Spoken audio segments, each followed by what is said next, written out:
A Clara tinha me perguntado por outros exercícios que ela estava achando que eram meio que ficavam com muita conta e queria outro tipo de exercícios.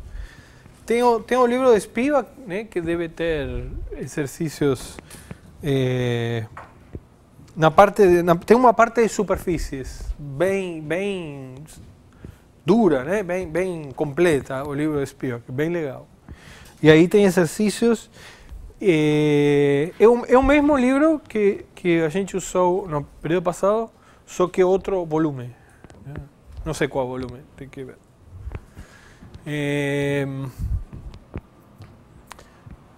E tem o livro do Marcos. Esse livro fala de subvariedades em espaços de curvatura constantes. Isso é muito mais geral do que a gente vai ver. Mas tem um capítulo de hipersuperfícies. De repente os exercícios desse capítulo são legais. Mas não para que façam hoje, mas daqui a umas aulas, porque ainda precisamos ver algumas coisas para vocês aproveitarem esses exercícios. Vejam aí.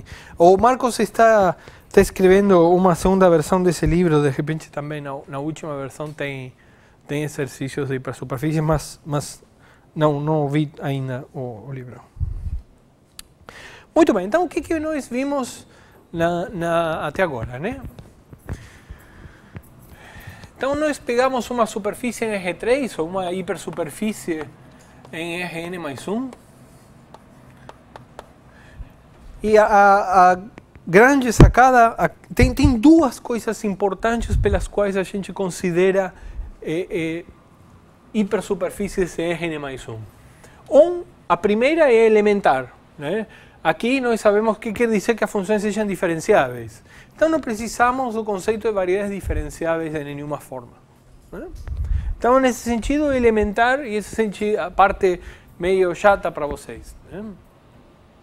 Mas mais importante do que isso, aqui nós temos que Rn mais 1 é um espaço euclídeo, tem um produto interno, né? Um espaço vetorial com um produto interno. Isso faz com que esse produto interno, né,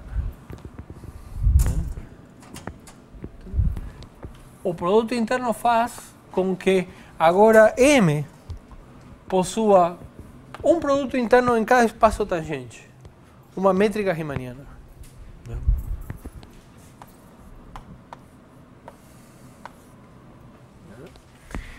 Este objeto tem vida própria. Aqui, neste objeto, nós podemos fazer geometria, né?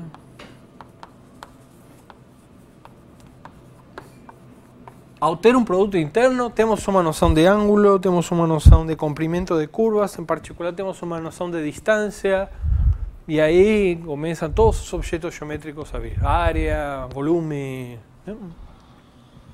Então temos todos esses conceitos que vimos, em particular a distância, talvez o mais importante, né? Então, o ponto central é que, de alguma maneira, aqui tem um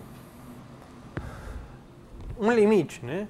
Vocês, sim, isso aqui veio daqui, mas, por outro lado, tem uma vida independente, né? Esse é o domínio da geometria riemanniana, né?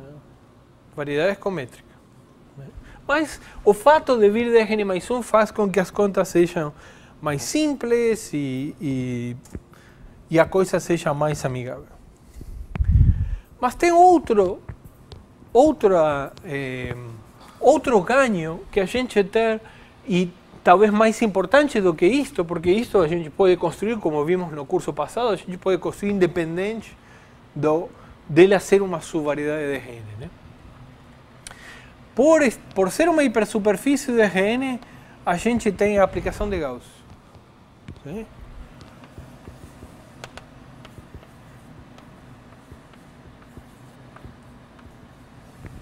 E observem que tem a mesma dimensão, né?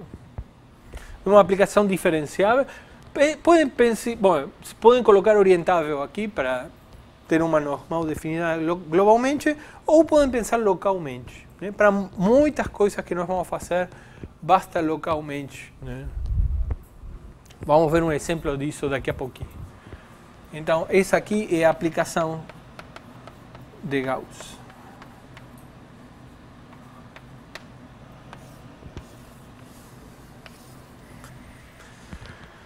E com a aplicação de Gauss, então, nós temos automaticamente a segunda forma fundamental. Essa aqui é a primeira forma fundamental. Essa aqui é a segunda forma fundamental. Essa aqui tem vida própria. Essa aqui, não. Vamos ver o que isso quer dizer. Vocês não podem simplesmente tirar N mais 1 e considerar isto boiando, né? Isso aqui realmente está construído usando que a variedade está dentro de N mais 1.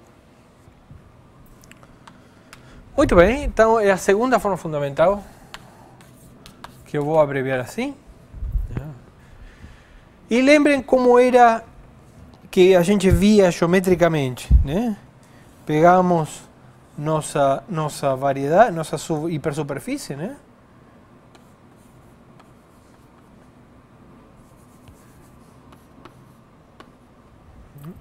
Então pegamos um ponto, queremos calcular a segunda forma fundamental nesse ponto, né? P. Então em P temos um campo normal, N. N em P. Então agora, para cada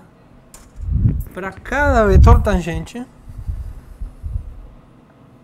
V, nós consideramos π o plano gerado por N de P e V. Então, para cada V em TPM, podemos pegar V unitário, né?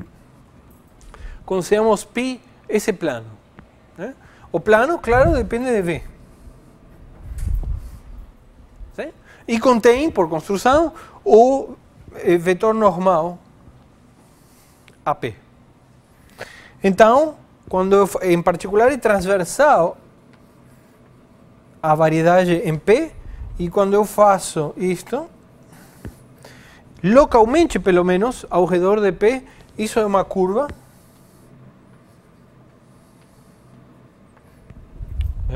Curva plana, né? ¿Por quê? Simplesmente porque está contida, por definição, está contida no plano πV. Plano, né? Quer dizer dimensão 2. Senão é um hiperplano, né? Ou um subespaço, um plano.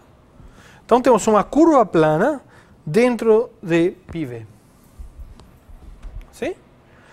Que vem ser, nesse desenho, vem ser uma curva que passa por aqui, faça uma coisa assim. Então o que fazemos com essa curva é orientar ela, né, de forma tal que aponte na direção de V, né, para, por exemplo, é uma curva regular, isso aqui. Pelo menos, como eu falei, se vocês interceptam com uma bolinha de raio epsilon, né, sentada em P. Mas não, isso aqui não é essencial, né? Não, podem ignorar isso, né? Ao redor de P, isso é uma curva regular, né? Parametrizem por comprimento do arco, de forma tal que V, curva regular alfa, de forma tal de que V seja alfa linha de 0. Então, ela tem uma curvatura, né? Claro que aqui depende da orientação que vocês consideram o plano gerado por N e V, né? Se vocês invertem, vamos inverter isto, considerar V e N de P, a orientação dada por essa base, né? Uma base ortonormal do plano, então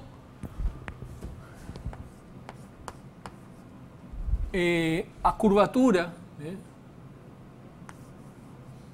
A curvatura de alfa em 0 é a segunda forma fundamental em V. Isto, claro, isso é um número, isso aqui é um vetor, né? Então, desculpa, isso aqui é a forma quadrática, né? Então são dois números. Está certo.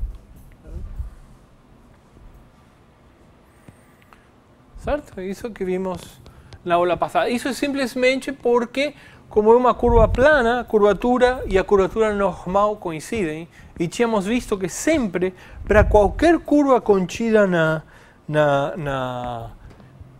então, para toda beta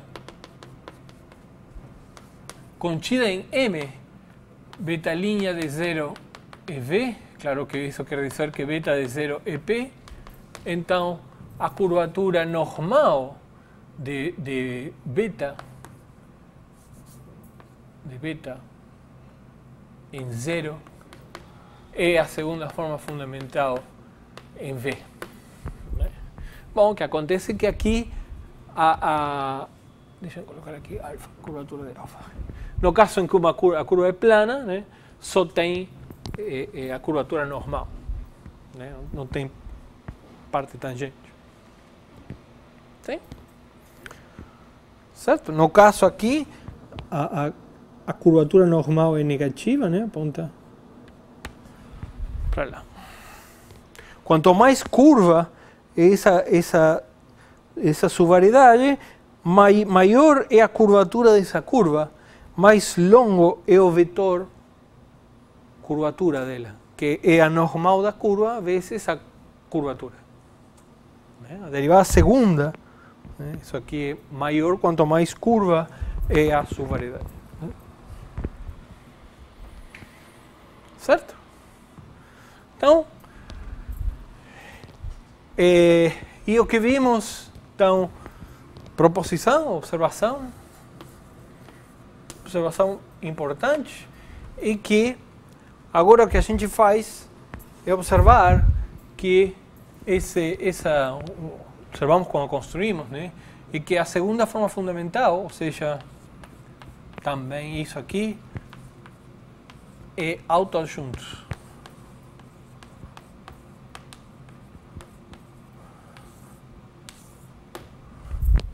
Em relação à primeira forma fundamental.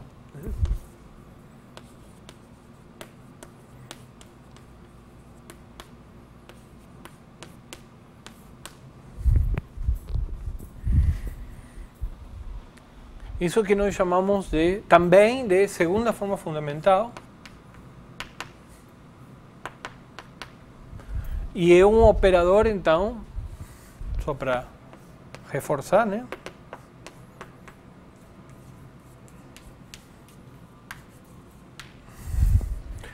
É um operador autoadjunto, linear autoadjunto, entre esses dois espaços tangentes, né? Um espaço tangente a si mesmo. Muito bem, então acho que foi isso que a gente tinha visto essencialmente na aula passada.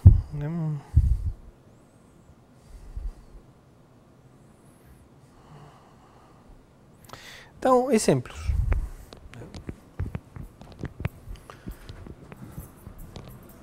Oi.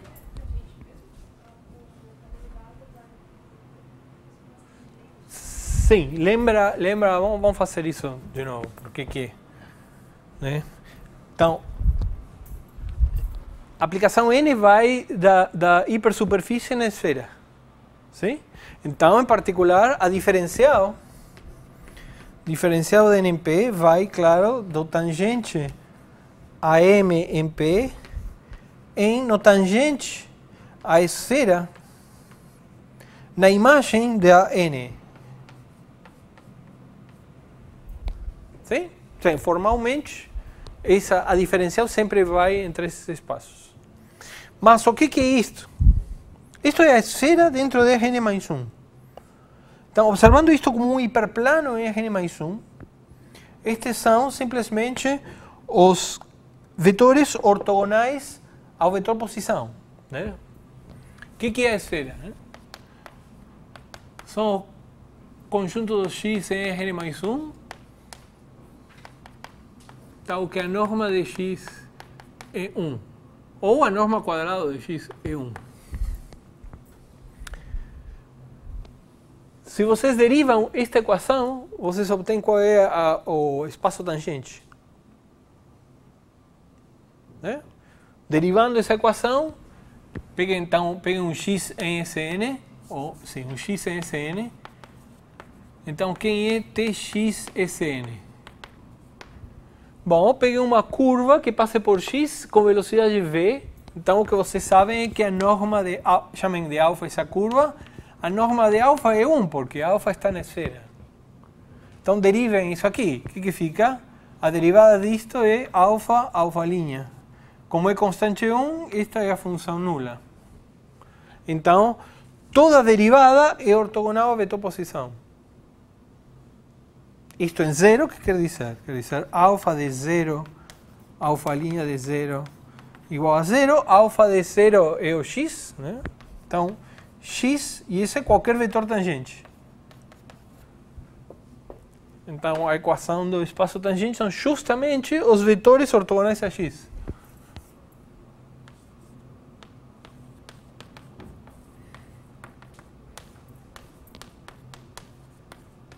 Lembrem, o fato de estar em Rn mais 1 nos permite olhar os espaços tangentes como subespaços vetoriais afins. Né? Que é o que estamos fazendo aqui. Bom, então, pega isso e coloca aqui. Sim, estão todos identificados. Lembra que todos os espaços tangentes em Rn são identificados por translação paralela. Bom, então, colocando isso aqui, isto é simplesmente o conjunto dos V em Rn mais 1, tal que n de P V é 0. Mas este é justamente o espaço tangente a P, porque o espaço tangente a P são as coisas ortogonais a N. Estamos em codimensão 1.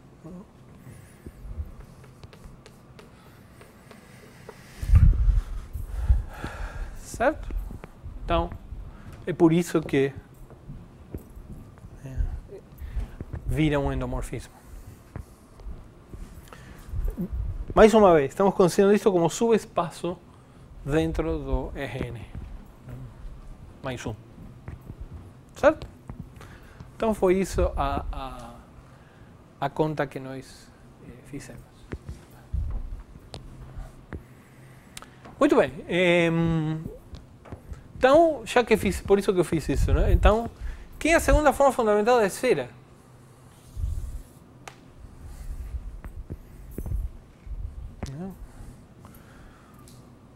Exemplo? Oi? A identidade. Ou menos a identidade, depende da normal que vocês pegam, né? Então, para a esfera, como hipersuperfície, é a mesma dentro da Rn mais 1, é uma hipersuperfície regular, portanto, tem sua segunda forma. Então, nós já sabemos quem é a normal, que é a conta que fizemos aqui. A normal, num ponto P, é o próprio P, ou menos P, dependendo da que vocês peguem. Né? Okay. Isso quer dizer que se você está na esfera e pega um ponto P aqui, a normal, isso aqui é um ponto na sua variedade. Né? O vetor normal coincide com P olhado como vetor dentro de Rn. Isso que diz isto, né? Esse é o tipo de conta que vocês não podem fazer em variedades em geral. Isso aqui é um ponto, isso aqui é um vetor. Mas isso é o que podemos fazer graças a que estamos em Rn. Então, justamente, a normal, a esfera, é o vetor P, o próprio vetor P, trasladado sobre P. Então, esse seria N de P igual a P. Então, é simplesmente derivar. Né? E se vocês derivam, claro, a diferencial, então, vamos pegar menos para que fique certinho. Né? Então, a segunda forma fundamental da esfera é, em um ponto P, é menos a diferencial disto, né? Que é menos a diferencial de menos a identidade. Estou pegando agora como campo normal o que aponta para dentro. Né? Estamos pegando este, menos P. Menos P com origem P. Isso dá o zero. Então, AP é a identidade. Identidade.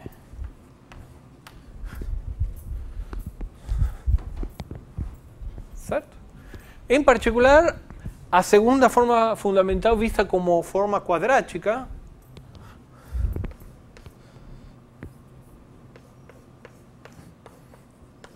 que por definição é identidade VV é a norma de V ao quadrado. Em outras palavras, a primeira forma fundamental, a segunda forma fundamental coincide com a primeira forma fundamental.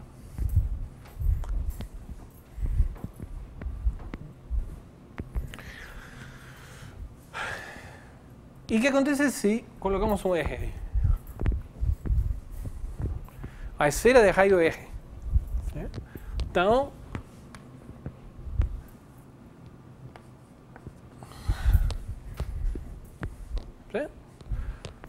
mas esse argumento vale igual, né? Sim? Então, se vocês pegam uma curva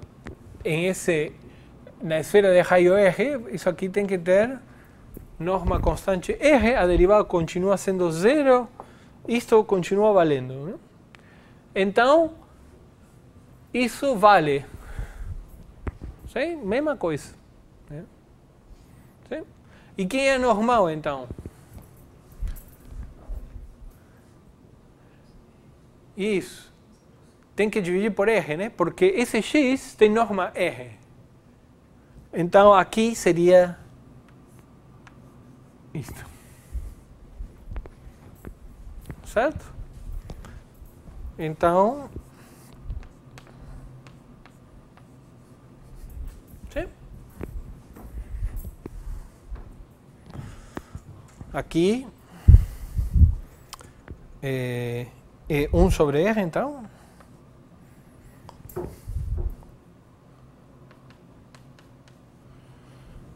Sobre R. Sim?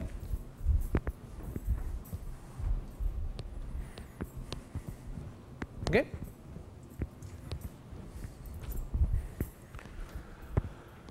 Muito fácil. Não? Essa é, então,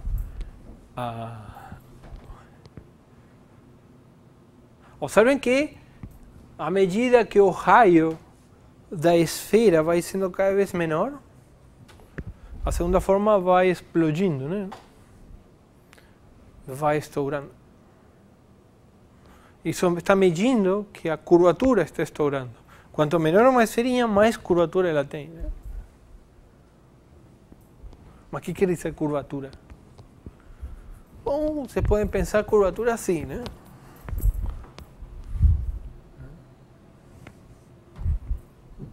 Mas vamos ver um pouco melhor o que quer dizer essa palavra daqui a pouquinho.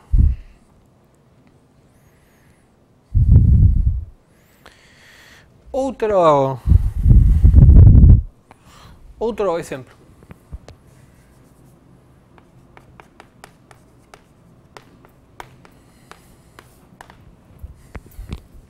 Então, esse é o exemplo 1. Exemplo 2. Qual é a segunda forma fundamental de um gráfico?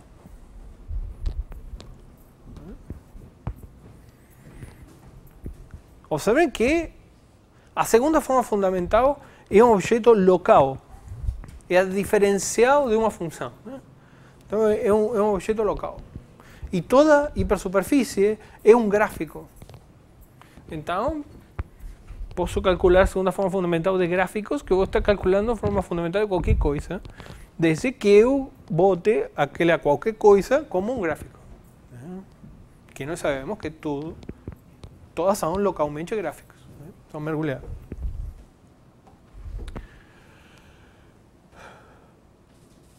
Muito bem, então temos F ou lambda. Definimos o aberto de N para eje e definimos o gráfico de lambda como os conjuntos dos pontos x lambda de x, onde x está em U. Temos uma carta global para o gráfico, claro, que é a função que leva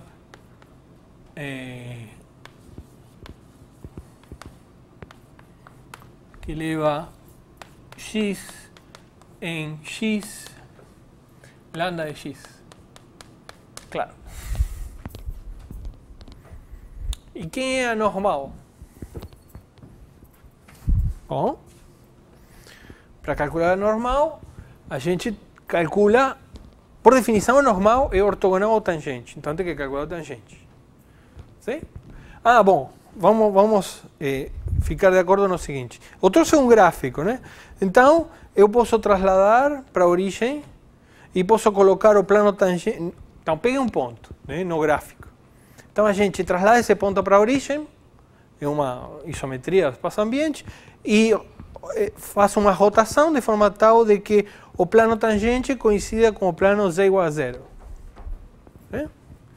Então, estamos pegando um ponto aqui, então posso supor que P é zero e que o espaço tangente a P no gráfico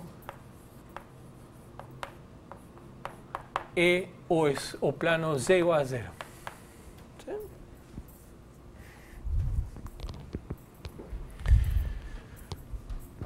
Então, quem é o espaço tangente? Né? Então, vamos calcular o espaço tangente ao P.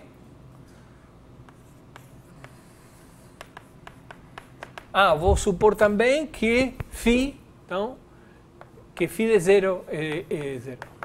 Sim? Ou seja, que zero está em U e leva em P. Só para normalizar. Não é nada importante isso. Então, o espaço tangente é o espaço gerado pelos vetores derivada de φ em relação a xi em zero. É porque é uma carta, simplesmente. Vou chamar estas de φi, simplesmente. Para não escrever tanto. Sim? Φi é a derivada de φ em relação a xi. Simplesmente. Notação.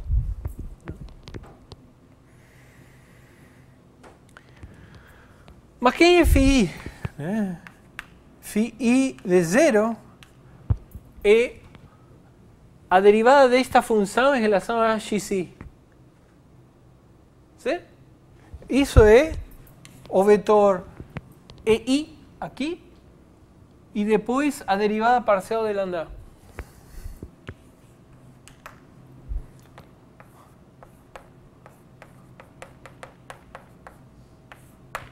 Sim? Todos esses são ortogonais ao eixo Z, porque estou supondo isso. Ou seja, a única coisa que isso diz é que o gradiente de lambda é zero, em zero. Ou seja, posso supor isso.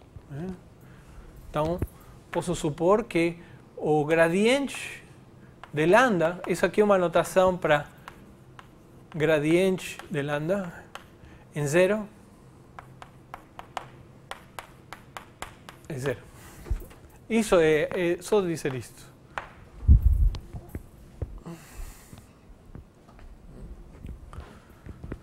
Muito bem. Então, claro, por construção, né, o normal, né, a normal em zero é justamente o eixo Z. Né? Coloquei Z? Não. X me traiu a dimensão 2. Xn mais 1 igual a 0. Então essa é a normal a nossa hipersuperfície. Em zero. Depois vai se mexendo, dependendo de lambda. Né? O que nós queremos entender é justamente como isso está se mexendo, dependendo de lambda. Uhum. Bom, então quem é isto, né?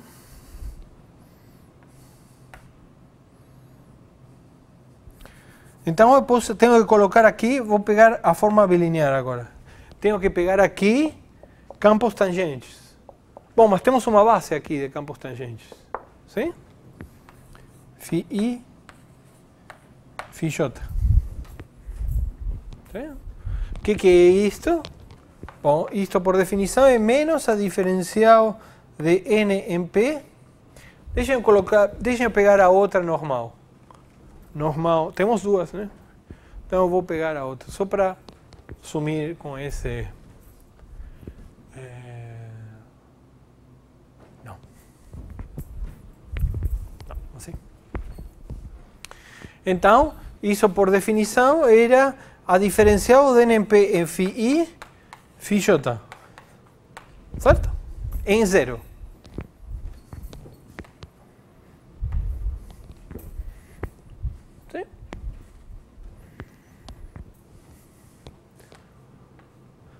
Agora temos um problema, né?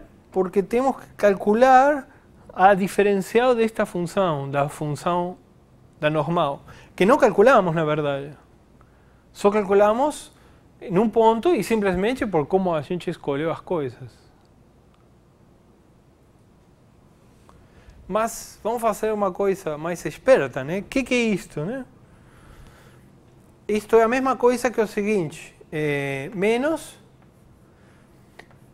O que é isto? Isto é a mesma coisa que N composto com φ derivar em relação a xi. Certo? Sim? Então essa é a derivada de N composto com φ derivar xi derivar φ em relação a xj em zero. Agora eu uso as propriedades que tem o produto interno de N. Ou seja, isto é a mesma coisa que menos a derivada em relação a xi, N composto com φ, derivada de φ em relação a xj, pego esta função e derivo em zero. Isso que está aqui é a mesma coisa que isto mais um termo, que é a derivada desta parte, né? Ou seja, menos mais N composto com φ, derivada quadrada de φ em relação a xi, derivada de xj. Eu não sei quem é N, não calculamos N como campo, mas o que a gente sabe é que isto é zero. Porque uma é tangente e a outra é normal. ¿Sí? E agora observem que estamos calculando isto em zero. E N em zero a gente tem. Então não precisamos calcular N. Parecia que íamos precisar calcular. Mas não precisamos. Ou seja, isto é igual, vamos escrever de novo, isto é igual a N composto com φ em zero. N composto com φ em zero, que é N mais 1. E a outra é a derivada segunda. A derivada segunda de φ em relação a xi, derivada xj em zero. Mas quem é isto, né? É derivar mais uma vez isto. É derivar isto em relação a xj. ¿Sí? O campo, observen, o campo φi, né? Isso aqui é Isso aqui é a mesma coisa que a derivada em relação a xj do campo φi. Quem é o campo φi? É derivada em relação a xj de EI y derivada de lambda en relación a xc. ¿Sí? Mas esto es un campo paralelo, un campo constante. Cuando es derivar, morre. Y ahora la derivada de esto, que es derivada segunda de lambda, xc, xj es 0. Então temos que colocar isso aqui. Isso é um vetor. Temos que colocar esse vetor aqui e fazer produto interno com n mais 1. Mas n mais 1 é a última coordenada, que é esta. Quando eu faço o produto interno disto com isto, o que fica é a derivada segunda de lambda xc xj em 0. Ou seja, o hessiano de lambda. Como função de eje n em eje.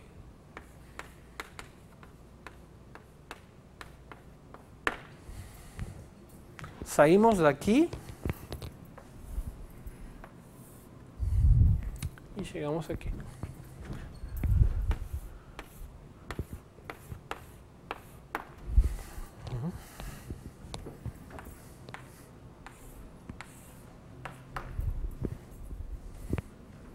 Observe que não calculamos n, né? Como função. Só pegamos ele em um ponto que escolhimos arbitrariamente por essa normalização. Né? E claro que essa normalização é totalmente irrelevante. Não tem...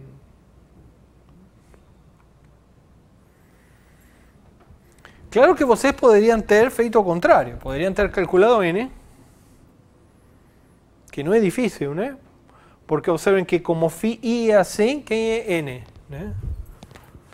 Quem é n? Bom, precisamos um vetor que seja ortogonal a todos esses. Bom, basta colocar um aqui, ou menos um aqui, e a derivada de lambda em relação a xc no lugar i.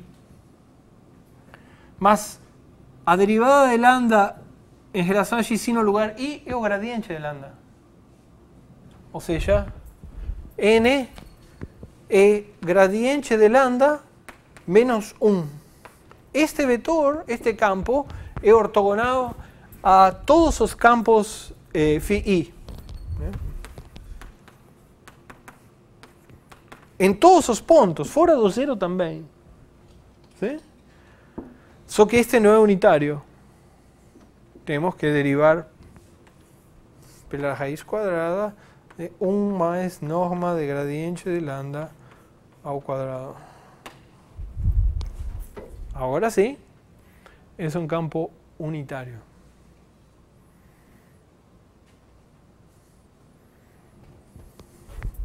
Bom, agora se vocês calculam isto para este campo, vamos ter o hessiano de lambda de novo.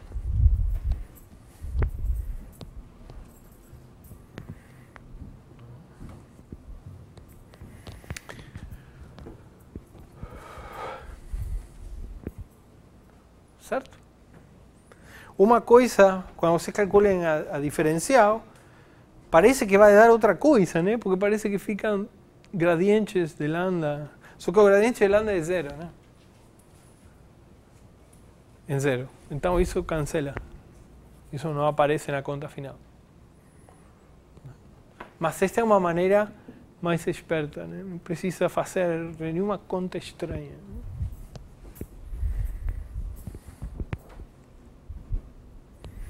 Então, exercício.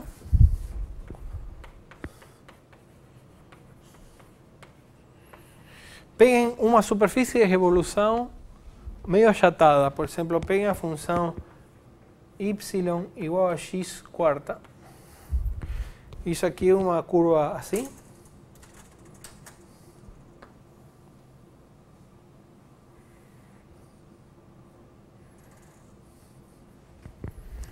Uma curva plana. Agora rodem ela. Com isso vocês vão obter uma superfície de revolução ao redor do eixo Z.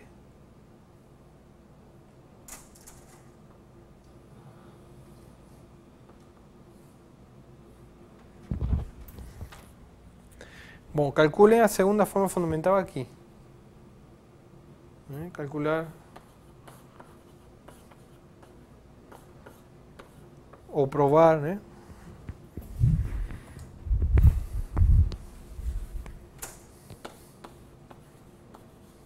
Aqui é o zero, né? A segunda forma fundamental no zero é zero. Por tudo que eu falei, né? Por isto, por exemplo, isso tem que ser claro, né?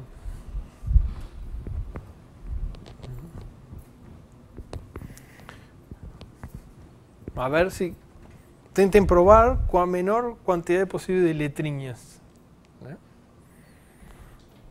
Prova mais curta que vocês imaginam. Muito bem. Então, esses são exemplos. Agora, eu coloquei aqui com muito ênfase uma observação, né? Que esse operador é autoadjunto. Né? Coisa que a gente, na verdade, não usou ainda. Né?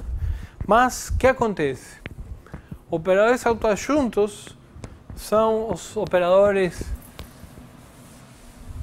que melhor vocês podem entender, né? Como é como é autoadjunto,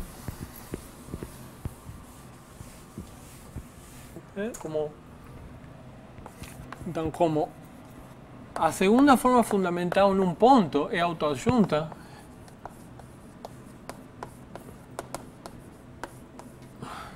então, e se somente se, existe uma base ortonormal, que eu sempre vou escrever assim, né? Base ortonormal é um EN de TPM e K1 KN reais, tais que A, P de EI é igual a lambda, é igual a KI.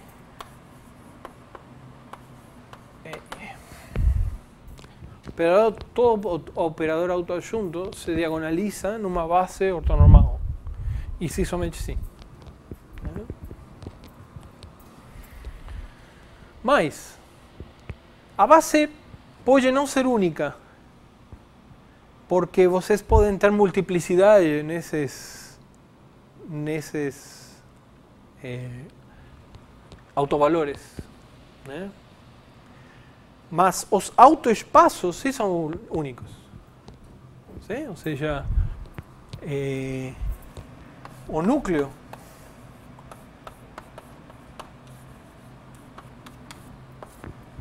os autoespaços desse operador sim são únicos, né? Estão bem definidos. Esses os elementos dessa base se chamam direções principais.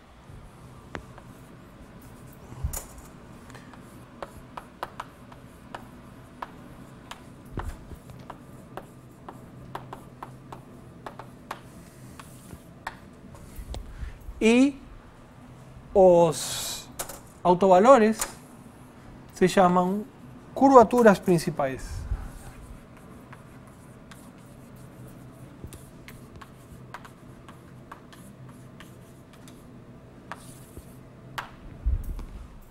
Sim? Então, obviamente, em particular, né, se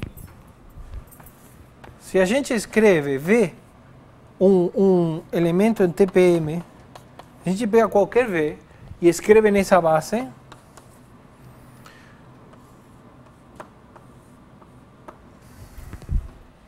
Então,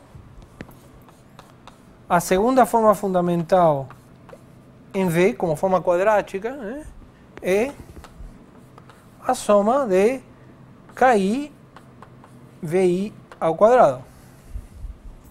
Simplesmente porque isto é AVV.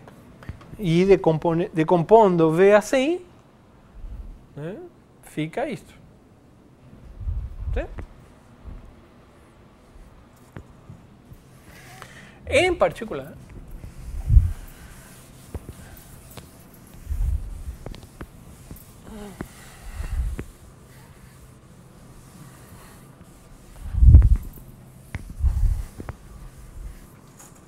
então, em particular,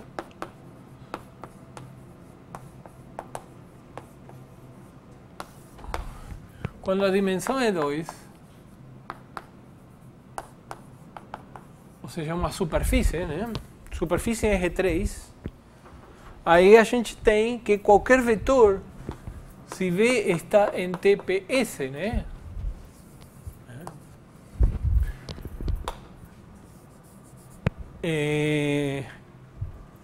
A gente tem só duas direções, né? O espaço tangente tem dimensão 2, então temos duas direções principais, duas curvaturas principais, a não ser que as duas sejam a mesma. Não pode acontecer. Que num ponto as duas curvaturas principais sejam a mesma. Nesse caso, o autoespaço dele é todo o espaço tangente. Mas fora esses pontos onde as duas são iguais, observem que as duas serem iguais quer dizer que é um múltiplo de identidade. No caso de dimensão 2. Então, fora desses pontos onde a segunda forma é um múltiplo de identidade,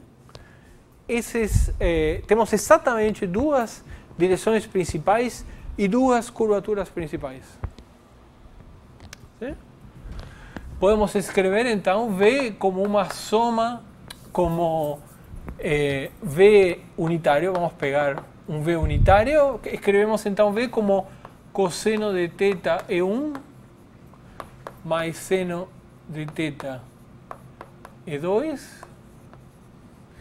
Então, a segunda forma fundamental em V é K1 cosseno quadrado mais K2 seno quadrado. Fórmula famosa, se chama fórmula de Euler. Mas nada mais é do que um caso particular de isto.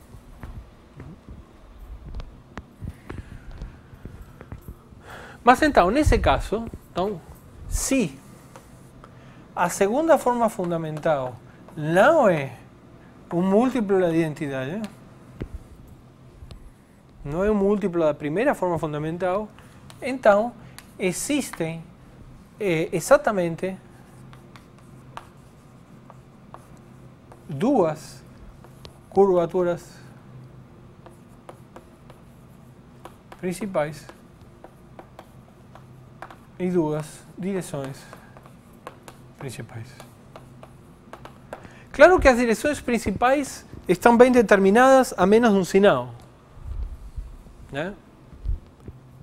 Tem que tomar cuidado com isso. Mas as curvaturas principais estão bem determinadas.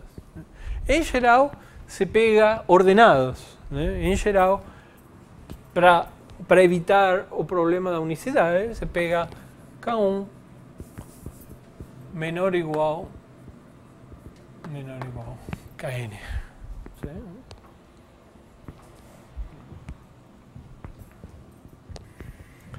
Então isso determina, no caso de superfícies, isso determina uma ordem, mas ainda temos probleminha do sinal. Em geral, o que vocês fazem é pegam o primeiro, E1, e dão uma orientação em S, e assim escolhem o segundo, E2. Mas mesmo assim tem o sinal do E1 que pode ser escolhido arbitrariamente.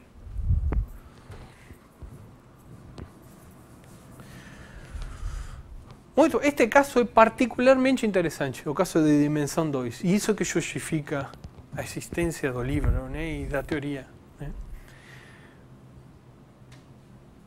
o que determina? Temos um operador autoadjunto. Os operadores autoadjuntos estão determinados pelos seus autovalores.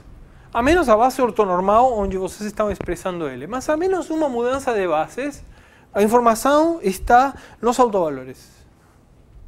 Sim? Muito bem. Mas em dimensão 2, né, quem é que dá os autovalores de um operador autoadjunto? Quais são os invariantes de um operador autoadjunto? Em geral, são as funções simétricas sobre os autovalores. Ou seja, a soma dos autovalores, a soma dos produtos 2 a 2, a soma dos produtos 3 a 3, a soma dos produtos 4 a 4 e o determinante, ou seja, o produto de todos eles. Esses são os invariantes, os polinômios invariantes, né, sobre os autovalores. No caso de dimensão 2, isso é particularmente simples, né?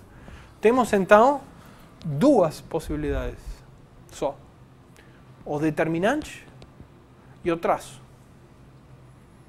Sim? Então, temos em dimensão 2, aí é onde entra que estamos em dimensão 2, temos dois invariantes.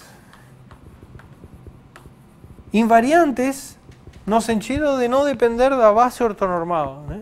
Claro que aqui a base ortonormal é importante, é parte da segunda forma fundamental. Sobretudo quando vocês pensam que esta função A está se mexendo com P. Ou seja, estes vetores são vetores em cada ponto, são campos que estão se mexendo, né?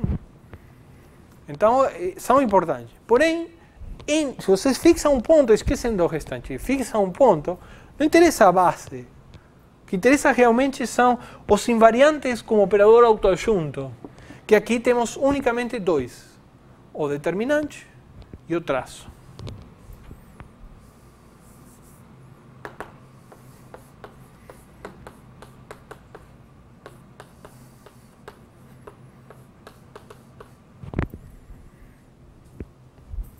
Só. Mas vale a recíproca. Vocês recuperam os autovalores através desses dois invariantes, né?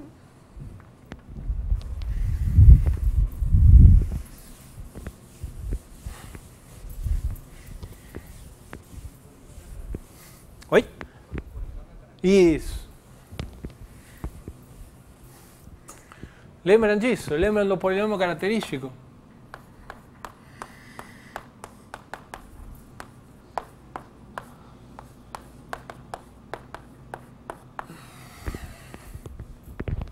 Né? No caso, né, com a nossa notação, isto é... Vamos botar um X aqui. Isto é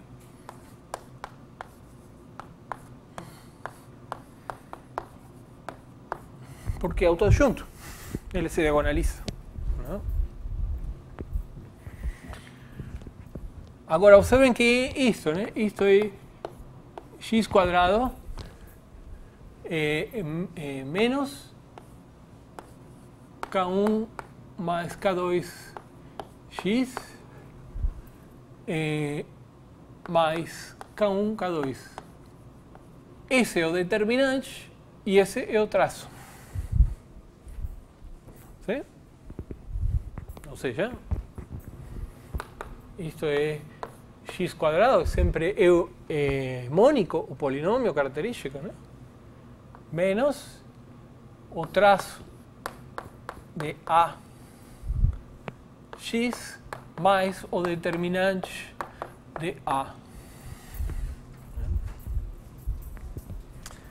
Então, claro, essas duas funções são extremamente importantes, né? Nos dão a segunda forma. Portanto, definição. A curvatura gaussiana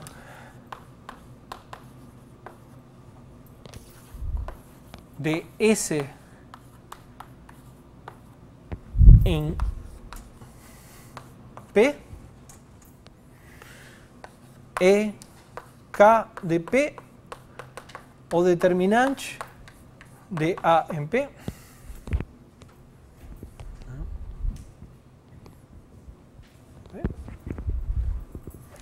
e outra definição.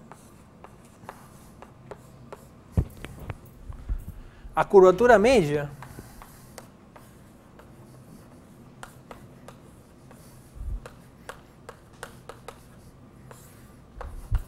de S2 em P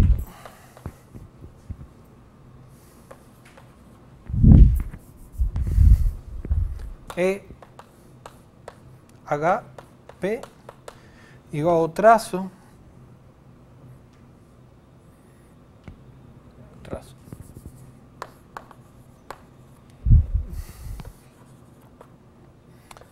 de A em P e vamos normalizar. Vamos colocar um meio.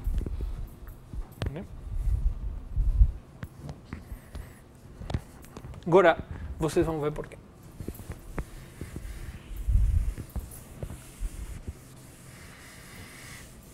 Bom, em particular, podemos continuar aqui.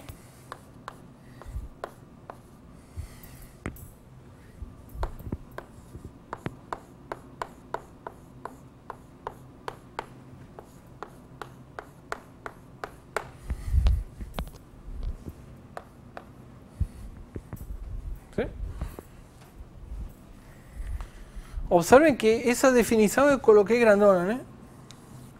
E essa definição eu coloquei pequenininha.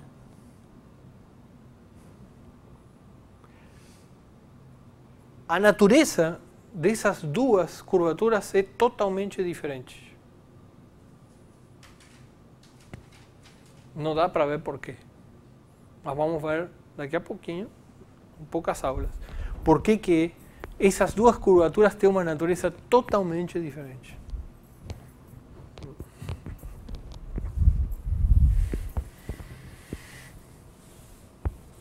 A gente, obviamente, construiu as duas usando a segunda forma fundamental. A segunda forma fundamental se constrói usando a aplicação normal de Gauss. E a aplicação normal de Gauss a gente constrói sabendo que é uma hipersuperfície. Ou seja, as duas funções vêm do fato de ser uma hipersuperfície. Vamos ver que não é tão assim.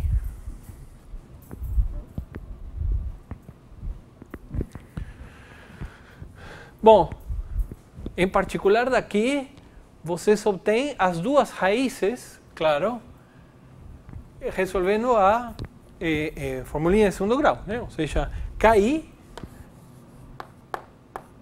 é H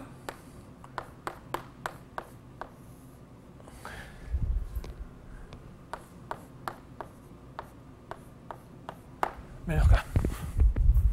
¿Sí?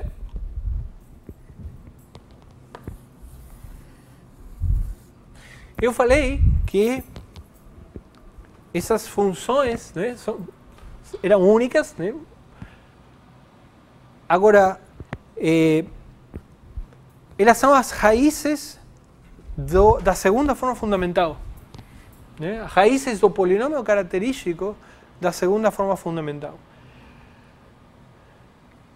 Como função, a segunda forma fundamental é uma função diferenciável, porque é diferencial da normal unitária, normal é diferenciável, então A é diferenciável, determinante é diferenciável, o polinômio característico, mesmo em dimensão n, todos os coeficientes são diferenciáveis. As raízes são funções contínuas dos coeficientes.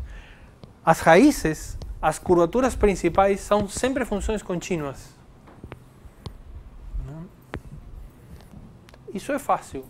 A questão é que elas são diferenciáveis. Se vocês tomam cuidado, num aberto denso elas são diferenciáveis.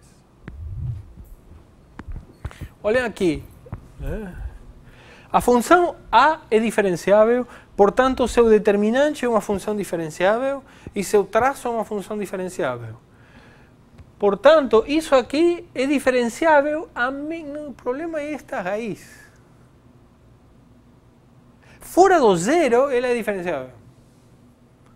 Mas quando essa raiz é zero, aí tem problema. Mas o que quer dizer que essa raiz é zero? Essa raiz é zero justamente quando as duas curvaturas principais são iguais. Sim? K1 é igual a K2, se somente se essa raiz é zero. Ou seja, se somente se H2 é igual a K. Então, observação. K1 é igual a K2, se somente se, claro, a segunda forma fundamental é um múltiplo de identidade.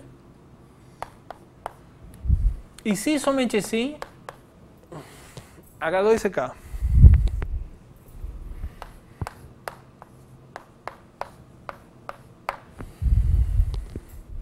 Nos pontos onde H2 é K, as duas curvaturas principais coincidem. Se H2 não é K, que sempre é maior ou igual por Cauchy-Schwarz, né? Sempre é maior ou igual. Se H2 é maior que K, não é igual a K. Então, essa formulinha diz que K1 e K2 são diferenciáveis. Sim? Porque isso é diferenciável, isso é diferenciável, é diferenciável, isso aqui não é zero, então a raiz quadrada é diferenciável. Perfeito. Então, fora desses pontos, as curvaturas principais são diferenciáveis. Vamos ver daqui a pouquinho que no interior do conjunto, deste conjunto, elas também são diferenciáveis, porque de fato são constantes. O que não é óbvio, mas vamos ver daqui a pouquinho.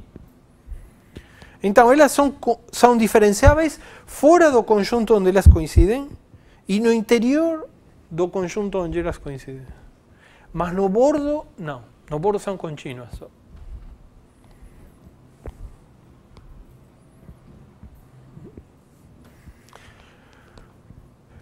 Isso é próprio de... não tem nada a ver com segunda forma fundamental. Se vocês têm uma família a um parâmetro de operadores autoadjuntos que variam diferenciavelmente, vocês têm os autovalores, que tem os autovalores e os autoespaços. Para cada T, tem os autoespaços e os autovalores. Onde nos pontos onde a multiplicidade dessas coisas se mantém constante, isso é diferenciável. Tudo é diferenciável. O problema é que pode mudar de dimensão. Que é o que acontece aqui, né? Fora desse conjunto, os autoespaços têm dimensão 1. Nesse conjunto, os dois autoespaços coincidem e aí vira o autoespaço e o espaço tangente inteiro. Pulou de dimensão. Nesse bordo, onde ela pula de dimensão, vocês não têm controle. Mas no interior desse conjunto e no complementar, elas são diferenciáveis.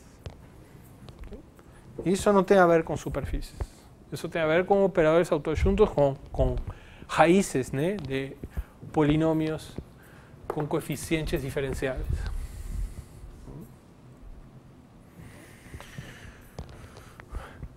Então, isso aqui merece um nome, né? Então, vamos dizer que definições.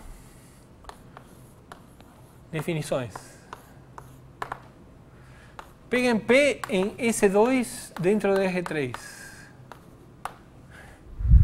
Então, P se diz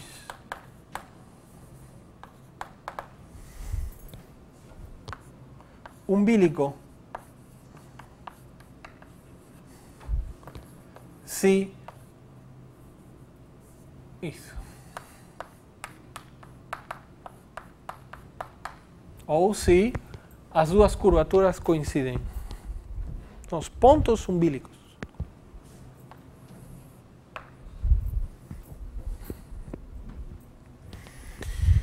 Um ponto se diz mínimo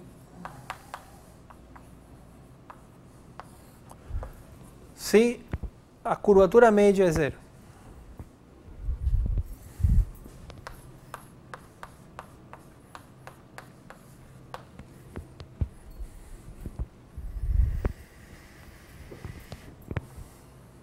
o ponto se diz elíptico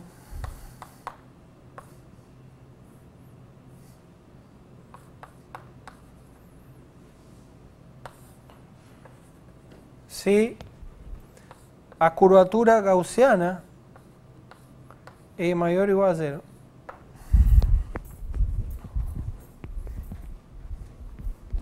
Desculpa, maior que zero. O ponto se diz hiperbólico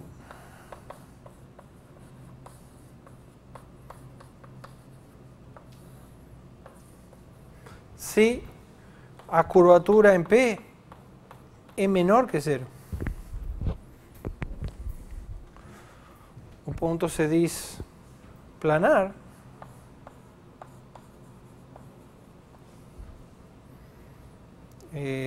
se diz parabólico, desculpa. Parabólico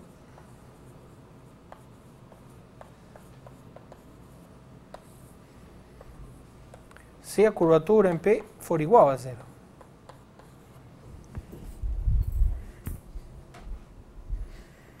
E o ponto se diz planar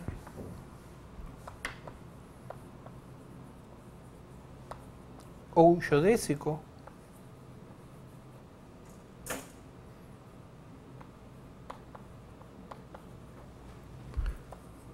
se a segunda forma em P é zero.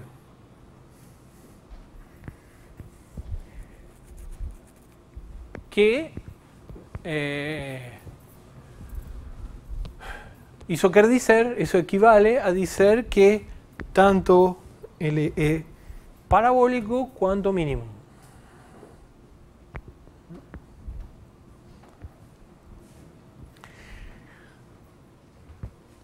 Isso para o ponto P.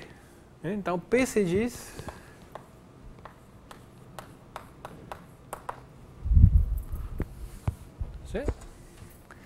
agora podemos falar de que S, a superfície inteira, seja umbilical se todos os seus pontos são umbilicos. Mínima se todos os seus pontos são mínimas. E assim por diante. Nesse caso, a gente diz que ela é totalmente geodésica.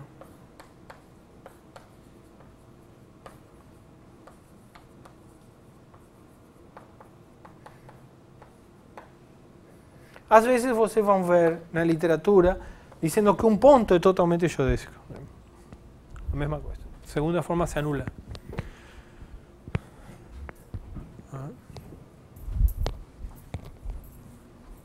Certo? Estamos no mundo de superfícies, né? Alguns desses conceitos valem para hipersuperfícies. Mínima, por exemplo. A curvatura média é o traço da segunda forma fundamental. Isso faz sentido em qualquer dimensão. Né?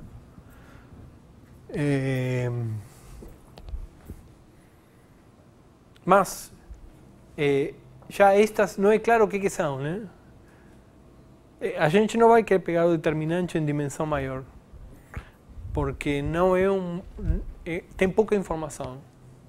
Em dimensão 2 é uma exceção. E vamos ver que é uma exceção feliz.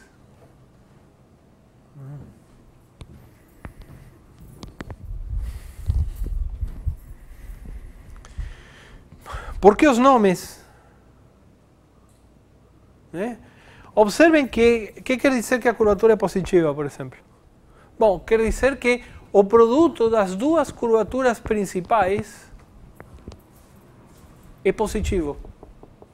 Em outras palavras, as duas curvaturas principais têm o mesmo sinal. Equivalente. Né? E não são nulas. Né?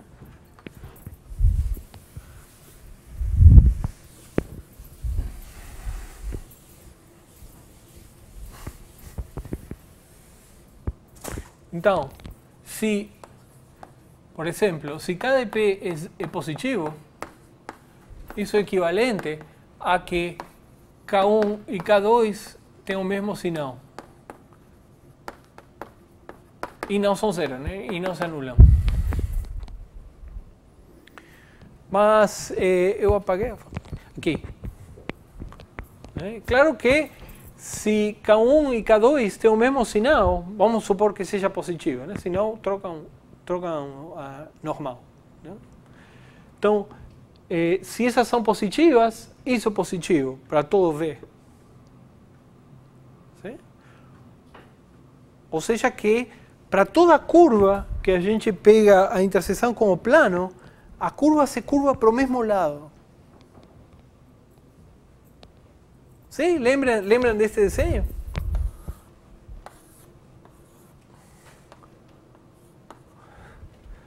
Se a gente pega um vetor para lá, a curva se curva para baixo. Se a gente pega este vetor, a curva se curva para cima. Isso não é elíptico. Isso é hiperbólico. É um hiperboloide. Então, esse aqui é o caso hiperbólico.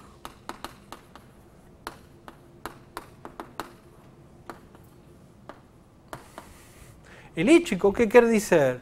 Quer dizer que vocês têm um ponto, tem a normal, aqui está o plano tangente, pega um vetor e a interseção desse plano com a superfície que está por aqui, passa por este ponto, todas as curvas se curvam para o mesmo lugar. ¿Sí? Ou seja que, por exemplo, a superfície tem que estar localmente para baixo desse plano ou para cima desse plano. Típico caso, a esfera. Então, curvatura positiva, esfera. Curvatura negativa, o hiperboloide.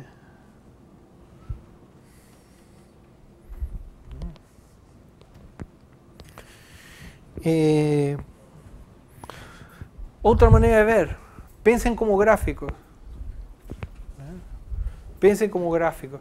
Nós acabamos de ver que em um gráfico, a segunda forma fundamental é o hessiano da função que define o gráfico.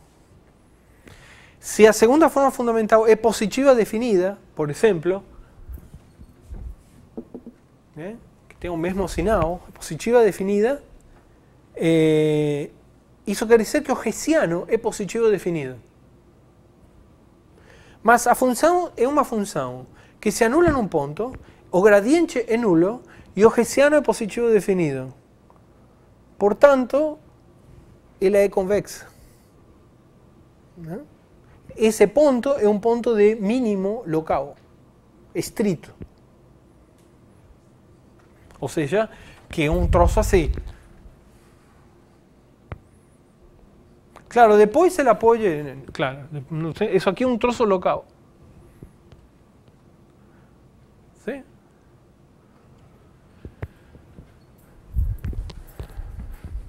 Então vocês já podem fazer este exercício.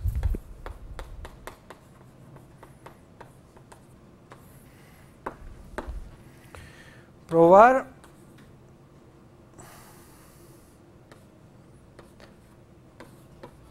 prove que se a curvatura gaussiana num ponto é positiva, então existe uma vizinhança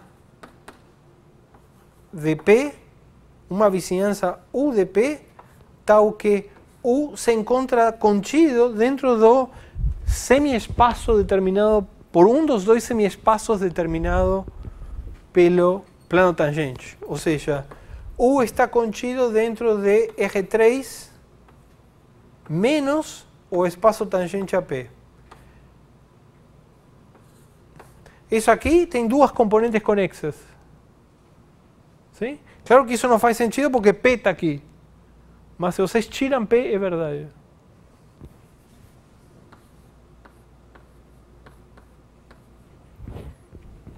Toda a superfície se encontra de um lado do plano tangente.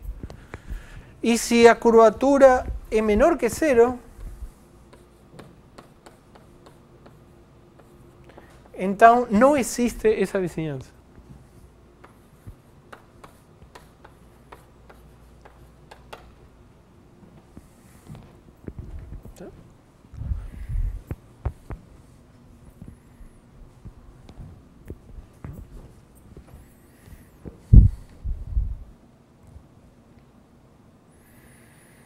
¿Está claro?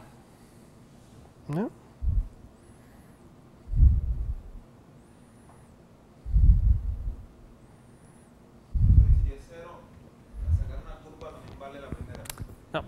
No, quando é zero, aí pensa no hessiano, né? É dizer que o hessiano tem núcleo, e aí pode acontecer qualquer coisa.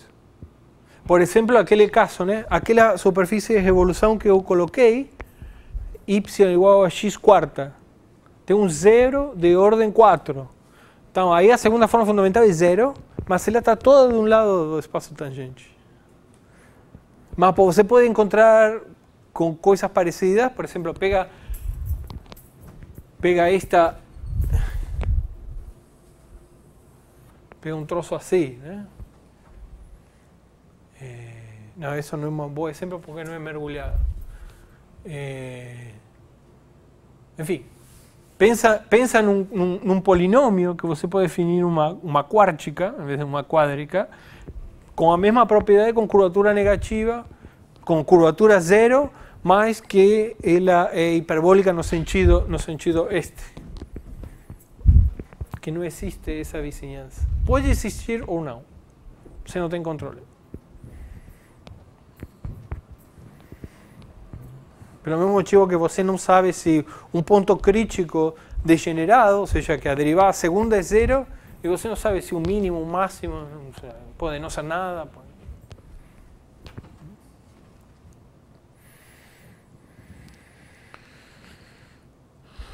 Ok, então em particular, o que dizemos aqui é que em S, então em S menos os pontos umbílicos,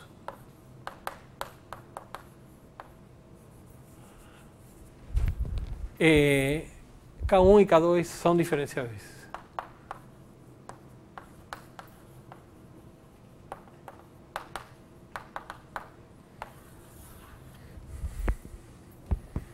E eu fiz uma afirmação que era que no interior dos pontos umbílicos elas também são diferenciáveis.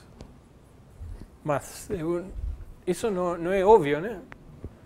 Podes, sei lá, são iguais, mas poderia ser uma função maluca. Mas não. E isso é por causa do seguinte. E com isso vamos acabar.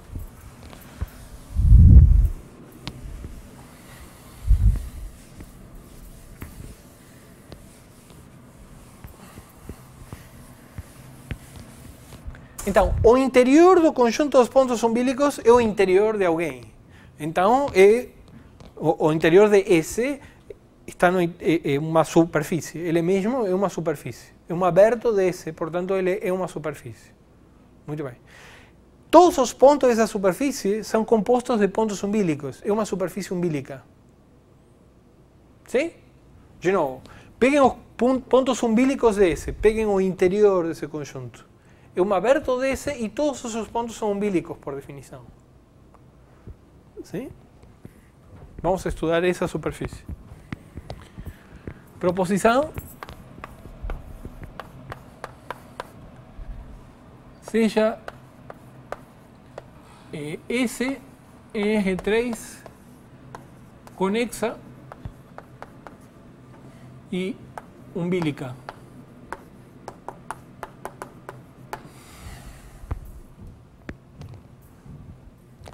Então, ela é um pedacinho de uma esfera ou de um plano.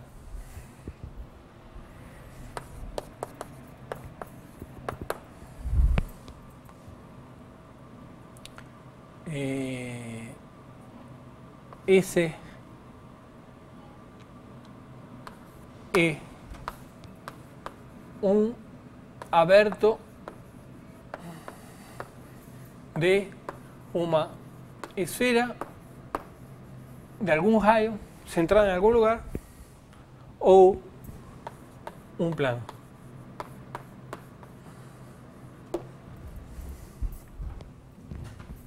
Sim.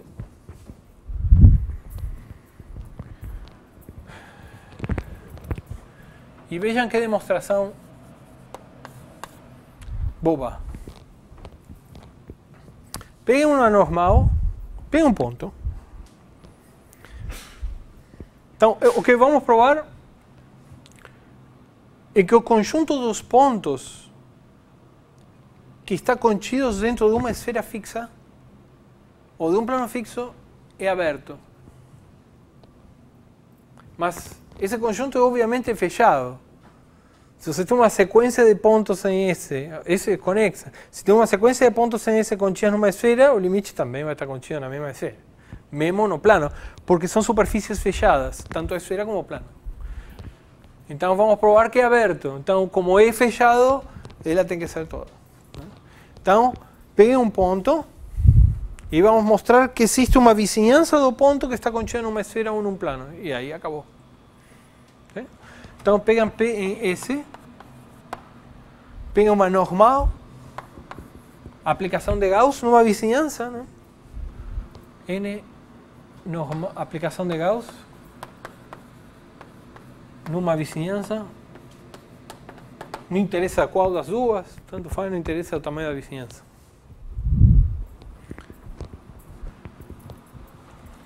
Então, o que a gente sabe? A gente sabe que a segunda forma fundamental em P é lambda, uma função de P, vezes a identidade. Certo? Em outras palavras, o que estamos dizendo é que se φ é um sistema de coordenadas, φ igual a φ de v coordenadas em P, então o que estamos dizendo é que a diferencial de n composto com φ u é lambda φ u. E da mesma maneira, a diferencial de n em φ u é um múltiplo de φ u e diferencial de n em φ v é um múltiplo de φ v. ¿Sí? Ou seja, mas o que é isto? Isto é n composto com φ derivado em relação a u. Ou seja, n composto com φ derivado em relação a u. A gente vai notar isto por NU. Sempre que vocês vejam coisas assim, é porque se entende que está trabalhando num sistema de coordenadas. ¿Sí? Ou seja, tem um composto com φ implícito. ¿Sí? Com essa notação, que é o que temos? Temos NU igual a lambda φ u, NV igual a lambda φ v. E eu com isso. Bom,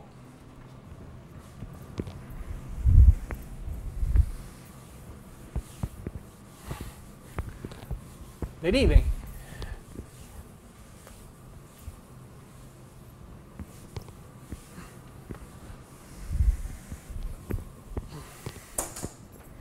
É claro que se estamos supondo então que a segunda forma fundamental é um múltiplo de identidade. Esse múltiplo, essa é uma função diferenciável, portanto, lambda é diferenciável.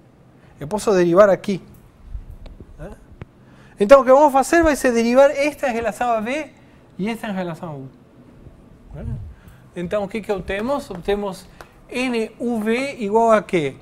A lambda v φ u mais lambda φ uv.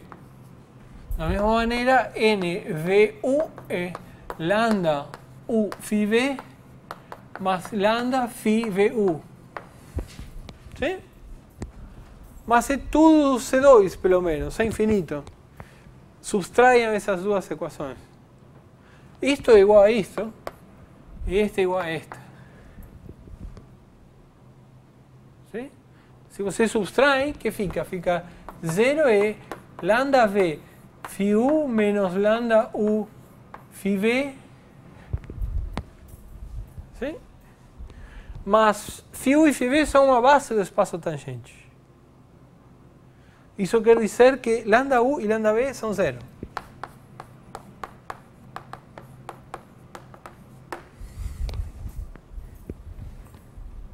Ou seja, lambda é constante.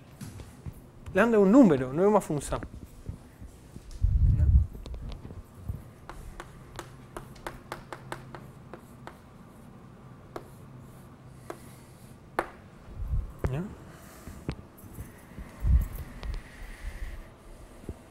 Certo? Então, vamos supor que essa constante, lambda seja uma constante C, maior que zero. Ou diferente de zero.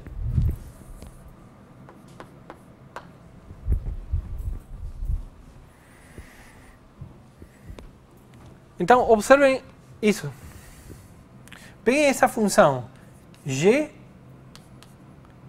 φ menos 1 sobre c n mais. Peguem essa função. Sim? Então, quem é GU? Então, GU, derivada de G em relação a U, é φU, mais, isso aqui é constante, NU. Aqui está errado isso, né?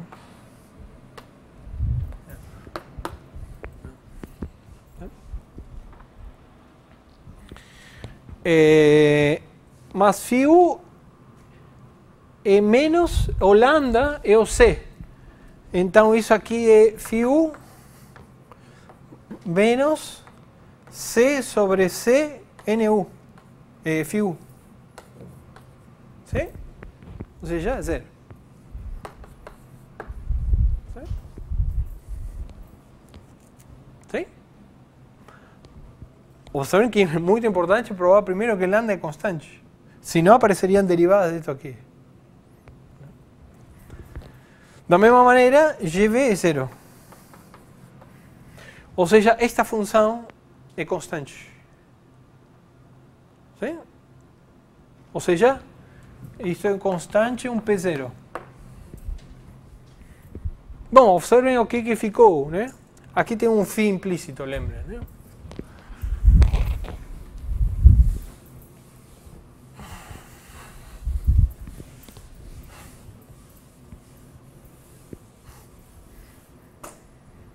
Então, o que acabamos de mostrar? Acabamos de mostrar que G menos P0 é menos 1 sobre C N. E a norma disto é constante 1 sobre C. Ou seja, a norma de G menos P0 é... O que estou falando? Não, φ aqui. Estou pegando... Agora esquecemos G, né? G não serve mais. Então aqui é φ. A norma disto é 1 sobre C. Portanto, a φ está contida na esfera de raio 1 sobre C, centrada em P0. Ou seja, φ de U está contido na esfera de raio 1 sobre C, centrada em P0.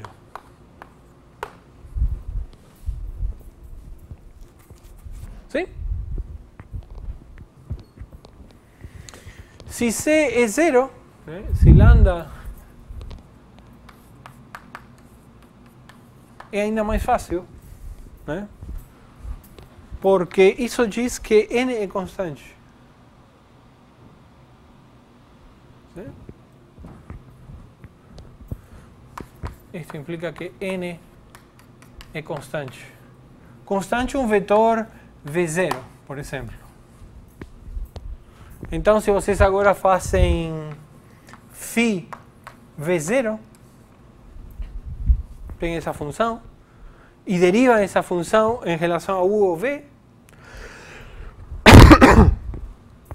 por exemplo, derivar em relação a U,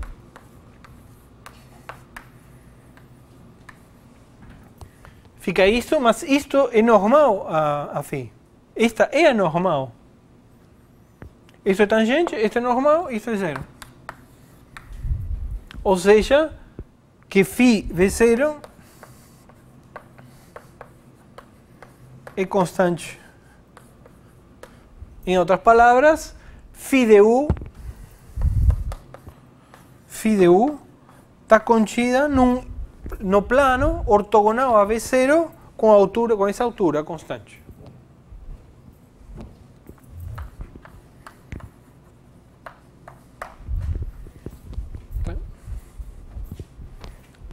Acabou.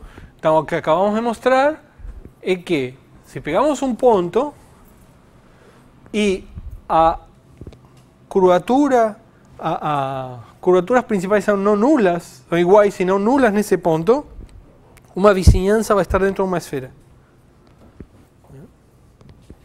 Então, o conjunto de pontos dentro dessa esfera é aberto. E, obviamente, é fechado. Mesma coisa com o plano, portanto, isso mostra o resultado. Sim? As superfícies umbilicas são muito chatas. São esferas ou planos.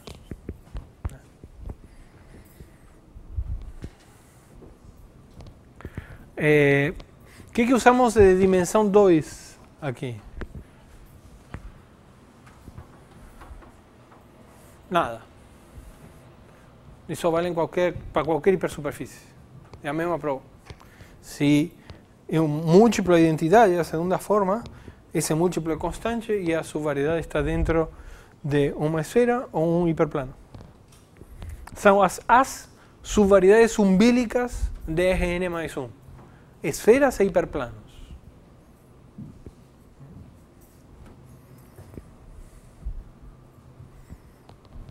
As hipersuperfícies. Bom, perguntas?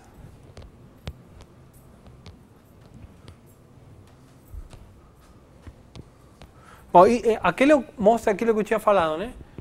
Fora dos pontos umbílicos, as curvaturas principais são diferenciáveis. No interior dos pontos umbílicos, por causa daquela proposição, são constantes. Em particular, são diferenciáveis. E no bordo, não sabe. Pode acontecer qualquer coisa. Mas são contínuas. Contínuas são.